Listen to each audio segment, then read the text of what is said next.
ప్రభాస్ చాలా చిత్రాల్లో నటిస్తున్నాడు. కల్కి 2 స్టోరీ ఏంటి అనేది తెలుసు.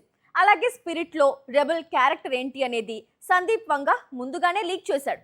ఇక సలార్ సీక్వెల్ సంగతి తెలిసిందే. మరి ఫౌజీ స్టోరీ ఏంటి? ఇక్కడే క్లారిటీ రావడం లేదు.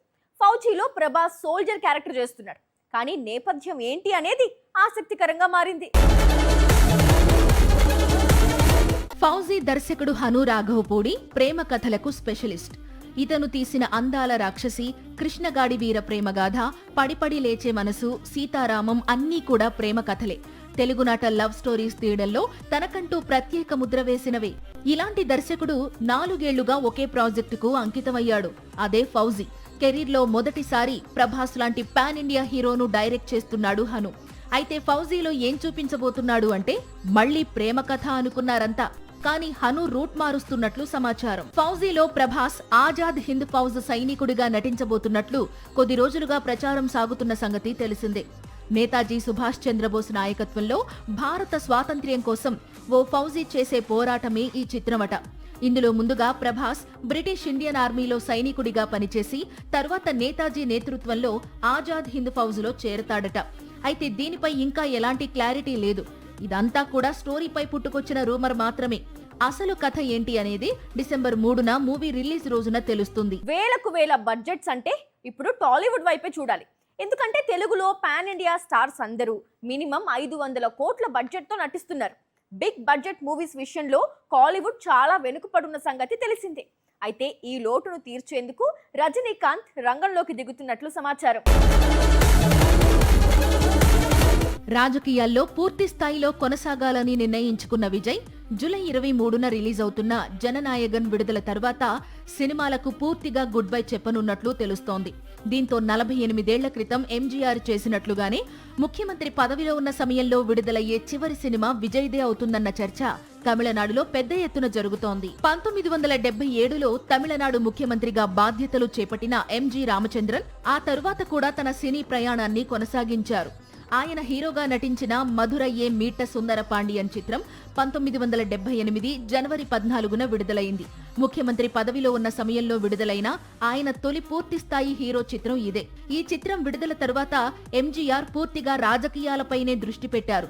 దీంతో ఆయన సినీ కెరీర్కు ఇది చివరి చిత్రంగా నిలిచిపోయింది. అందుకే తమిళ సినీ చరిత్రలో ఈ సినిమాకు ప్రత్యేక స్థానం ఉంది. ఎంజీఆర్ తరువాత తమిళ రాజకీయాల్లో సినిమా నుంచి వచ్చిన నాయకులెందరో ఉన్నప్పటికీ ముఖ్యమంత్రి హోదాలో ఉండగానే చివరి సినిమాను విడుదల చేసే పరిస్థితి మరోసారి విజయ్ రూపంలో కనిపిస్తోంది. ఇదే కారణంగా ఈ 2 సినిమాలు ఇప్పుడు ట్రెండింగ్ లోకి వచ్చాయి. తమిళనాడులో రాజకీయాలు సినీ పరిశ్రమను వేరు చేసి చూడటం లేదు. అందుకు ఇటీవల జరిగిన తమిళనాడు అసెంబ్లీ ఎన్నికలు ఉదాహరణగా చెప్పుకోవచ్చు. తమిళ రాజకీయాల్లో ముఖ్యమంత్రులుగా ఎదిగిన సినీ తారలు కొందరే. ఆ కొందరిలో ఇప్పుడు ఎంజీఆర్, విజయ్ పేర్లు ప్రముఖంగా వినిపిస్తున్నాయి. అందుకు కారణం సీఎం పదవిలో ఉండగా కొత్త చిత్రాల విడుదల చేయడం వీరికి మాత్రమే సాధ్యపడింది. మహేష్ బాబు హీరోగా రాజమౌళి డైరెక్ట్ చేస్తోన్న వారణాసి బడ్జెట్ దాదాపు 1300 కోట్లు. ఇక అల్లు అర్జున్ న్యూ మూవీ రాకా బడ్జెట్ దాదాపు 800 కోట్లు. ప్రశాంత్ నీల్ మేకింగ్ లో ఎన్టీఆర్ నటిస్తోన్న మూవీ బడ్జెట్ కూడా 500 కోట్లు పైనే ఉంది. ఒకవైపు టాలీవుడ్ బిగ్ బడ్జెట్ మూవీస్ కు డెస్టినేషన్ గా మారుతోంది. మరోవైపు కోలీవుడ్ లో ఈ సందడే లేదు. ఈ లోటును తీర్చేందుకు రజనీకాంత్ రెడీ అవుతున్నాడు. కమల్ తో సూపర్ స్టార్ నటించే మెగా మల్టీ స్టారర్ బడ్జెట్ దాదాపు 700 కోట్లు అని ప్రచారం సాగుతోంది.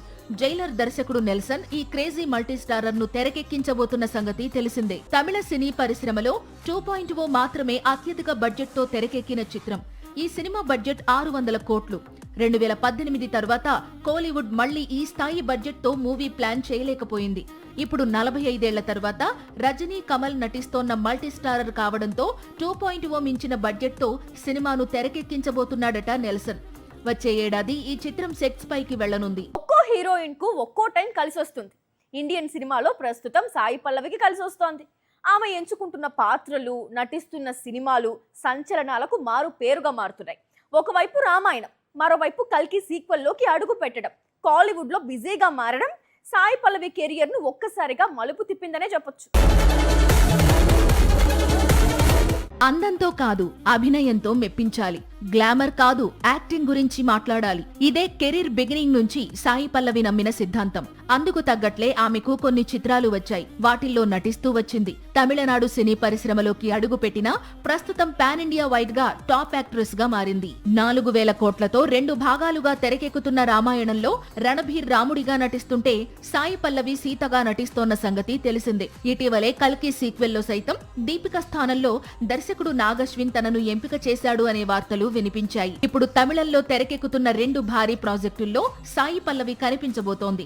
ఒకటి ధనుష్ హీరోగా నటిస్తోన్న ఓం, మరొకటి మణిరత్నం డైరెక్ట్ చేయబోతున్న ప్రేమ కహాన్. ఇందులో విజయ్ సేతుపతికి జోడీగా కనిపించబోతోంది పల్లవి. ఎప్పుడైతే మార్వెల్ 2019 లో అవెంజర్స్ ఎండ్ గేమ్ రిలీజ్ చేసిందో అప్పటి నుంచి అవెంజర్స్ అందరూ కనిపించడమే మానేశారు. అందుకు రీజన్ అవెంజర్స్ అందరూ తిరిగి వచ్చే అవకాశం లేకపోవడమే. కానీ ఇన్నాళ్లకు మళ్ళీ అవెంజర్స్ తిరిగి వస్తున్నారు. పైగా వారితో ఎక్స్మెన్ హీరోలు, ఫెంటాస్టిక్ 4 హీరోలు చేతులు కలుపుతున్నారు. ఇంతమంది సూపర్ హీరోలు కలిసి వస్తున్నారు అంటే చిన్న విషయం కాదు. అందుకే మార్వెల్ తీసుకొస్తున్న కొత్త చిత్రం డూమ్స్ డే పై భారీ అంచనాలు నెలకొన్నాయి. మార్వెల్ సినిమాటిక్ యూనివర్స్ అభిమానులు ఎంతో కాలంగా ఎదురు చూస్తున్న Avengers dooms day cinema trailer ఎట్టకేలకు విడుదలైంది. 2019లో విడుదలైన అవెంజర్స్ ఎండ్ గేమ్ తరువాత మొదటిసారిగా అవెంజర్స్ టీం మళ్లీ ఈ చిత్రంతో రీఎంట్రీ ఇస్తుండటంతో అభిమానుల్లో అంచనాలు ఆకాశాన్నంటుతున్నాయి. అంతేకాదు, మార్వెల్ కామిక్స్ చరిత్రలో అత్యంత శక్తివంతమైన విలన్లలో ఒకడైన డాక్టర్ డూమ్ ను ఇదే సినిమాతో మార్వెల్ అధికారికంగా పరిచయం చేయడం మరో విశేషం. మార్వెల్ స్టూడియోస్ తీసుకొస్తున్న అవెంజర్స్ డూమ్స్ డే డిసెంబర్ 18న ప్రపంచ వ్యాప్తంగా థియేటర్లలో విడుదల కానుంది. ఈ సినిమా MCUలో 39వ చిత్రంగా తెరకెక్కింది. ఇప్పటికే విడుదలైన ట్రైలర్ సోషల్ మీడియాలో సెన్సేషన్ సృష్టిస్తోంది. మళ్లీ మార్వెల్ ఫ్యాన్స్ ను ఎగ్జైట్ చేస్తోంది. ఈ సినిమాకు అతిపెద్ద ఆకర్షణ డాక్టర్ డూమ్ క్యారెక్టర్. ఇప్పటి వరకు మార్వెల్లో ఐరన్ మ్యాన్ గా ప్రేక్షకులను అలరించిన రాబర్ట్ డౌనీ ఈసారి పూర్తిగా భిన్నమైన పాత్రలో కనిపించనున్నాడు.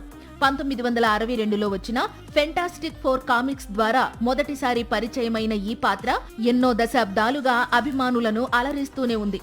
ఫెంటాస్టిక్ 4 ఫస్ట్ స్టెప్స్ లో ఈ పాత్రకు చిన్న సూచన మాత్రమే ఇచ్చిన మార్వెల్ ఇప్పుడు పూర్తి స్థాయిలో డూమ్ ను రంగంలోకి దింపుతోంది. సాక్షి టీవీ ప్రసారాలను నిలిపివేయటం చట్టరీత్యా నేరం. సాక్షి టీవీ ప్రసారాల కోసం మీ స్థానిక కేబుల్ ఆపరేటర్ను వెంటనే సంప్రదించండి. DTH లో ఇంటర్నెట్ లో కూడా సాక్షి టీవీ ప్రసారాలను వీక్షించవచ్చు.